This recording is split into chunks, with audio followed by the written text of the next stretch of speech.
Alright guys, time to work on the H8rstang for a little bit before we get back on one of our other projects. It's been long in the waiting, so we are going to slap a new turbo on the car. The 70mm turbo, there's nothing wrong with it, it just I'm out of steam. It peaks out at about 45 pounds of boost or so, and I mean, she lights off quick. It's a nice little turbo. I mean, it's an ancient old cast wheel turbo. She's a ball bearing Garrett. And she's got a cast wheel. And it's a T4 twin scroll. And I mean, it's a nice turbo, don't get me wrong. So, but it just, we have nothing down track. So it'd be nice if the pull didn't, the pull of the car as it's going down track didn't end, by the time I'm about, I don't know, 3/4 of the way through my RPM or my power band. So yeah, it kind of falls forward a little bit, feel it pull, and then you can feel it kind of get lazy, and then it shifts again. So we're hoping to solve that with a bigger turbo. So here we go. This is a refurbished 8385 billet wheel. This thing's a nice turbo, and I mean, she is a nice turbo. My good friend Jake Montgomery, he brought this back from Maryland when he went there for the import versus domestic, and yeah, this thing's a big boy. This is a big turbo, so we're gonna be slapping this bad boy on and doing some adjustments and stuff. I gotta do some welding, some fabricating. I'm gonna be kind of redoing this pipe a little bit. I got a 45 angle off of here. Actually, it's not a full 45. It's like actually about 30 or so. But we're going to go ahead and we're going to be changing this up just a little bit so I can get everything to fit. But yeah, got to get on this and get everything rolling. All right.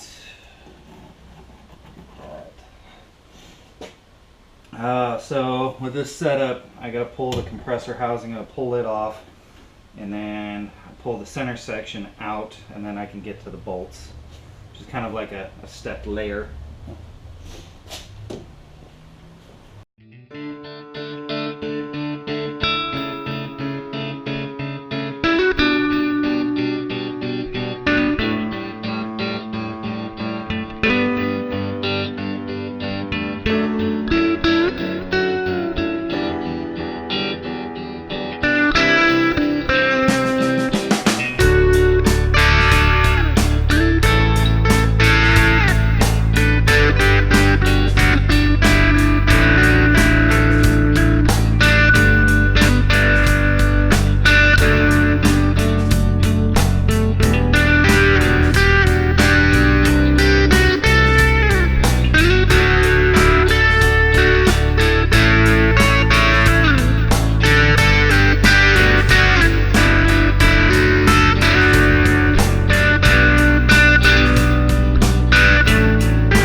Now, take this thing apart.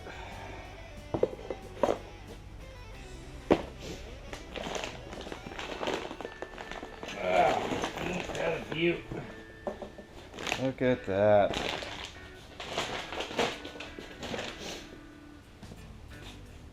Ain't that a beaut?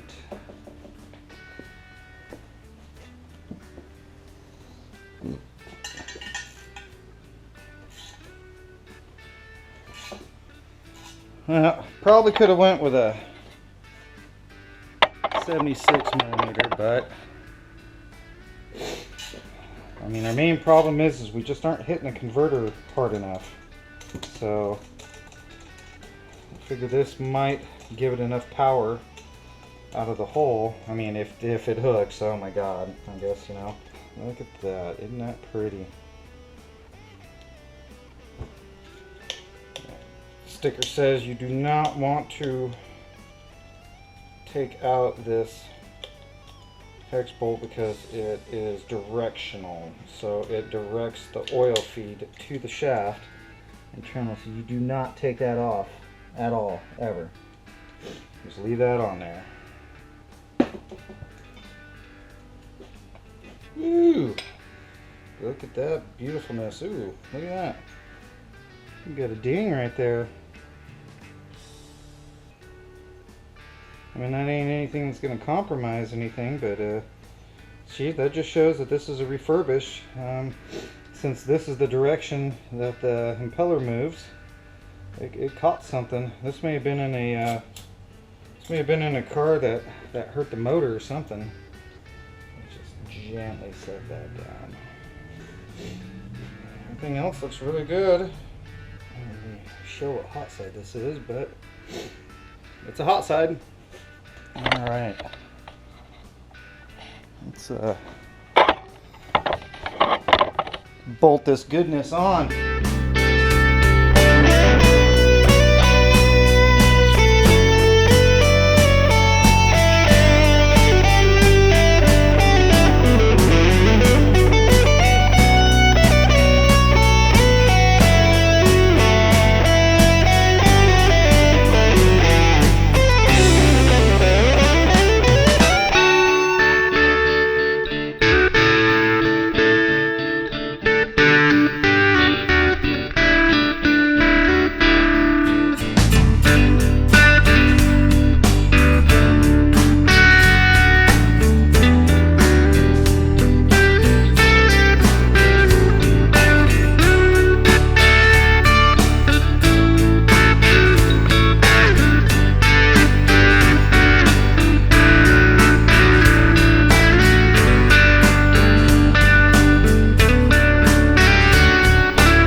Alright, so next part, we need to scavenge this guy right here. I don't need the bleeder inside. I actually got another one. I might end up just grabbing that. But I also need to grab this port, or this AN fitting off of here. Got an AN fitting coming out of here. So put it on the new housing. Sweet. I'm probably just going to take this thing off, or just leave it, because I do have another one of these fittings, and I won't be using the actual metering, the orifice in there, because that one, Precision Turbos, they're already metered inside. So, as you can tell, it's already got its own little jet, so, or orifice. So you just kind of roll with what they've got. What I did to this guy is I kind of ported this thing out to, you know, for the opening, so it doesn't like have a flat surface for the oil to just set on. So I went ahead and did that, as you can tell, just for better oil flow. So this is Vibrant. It's a nice little setup they got here. So you got a couple little orifices with an Allen wrench. like these things, and you can meter it down. So this thing's about metered down quite a bit so far, and then you can go down even further with these guys. 8-inch MPT, heck yeah, there we go. Nice and easy. I did some Loctite on there, by the way. Did some blue Loctite. You don't need to go crazy with red Loctite or even green, but Loctite seems to seal pretty darn good once it dries out in there. So there's that. All right, back to putting her on.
Got the bad boy mounted. We got everything all squared away. I got the tacks done.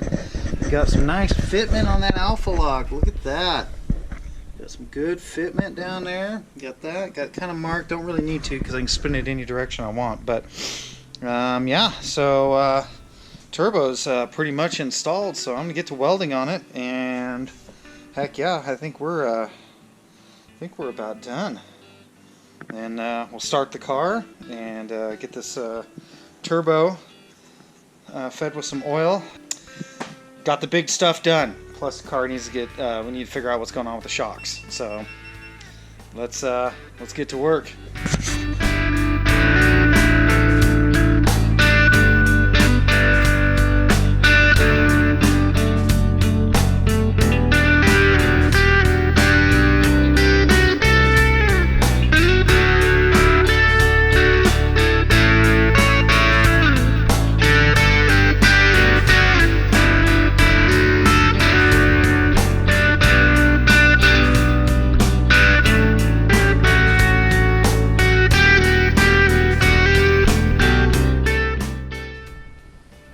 Alright guys, we are to the conclusion with the car. Just wanted to show you the conclusion of the turbo install now. Just want to show you where we're at. Check it out. So there's the alpha lock. Got I think that's about 50 degrees, 40-50 degree bend on there to tie in. Got a coupling there with some T-bolts, but these things are really cool. I love these alpha locks, so badass. So definitely fit right in, no problem. Exhaust all fit on there really well. Got my clearances here on the outside. Didn't push the exhaust back very far at all. I got to get a ring for that, beauty it up a little bit. But yeah, she definitely looks good. She definitely looks good. Look at that turbski. The tunnel of turbo. So, there you go.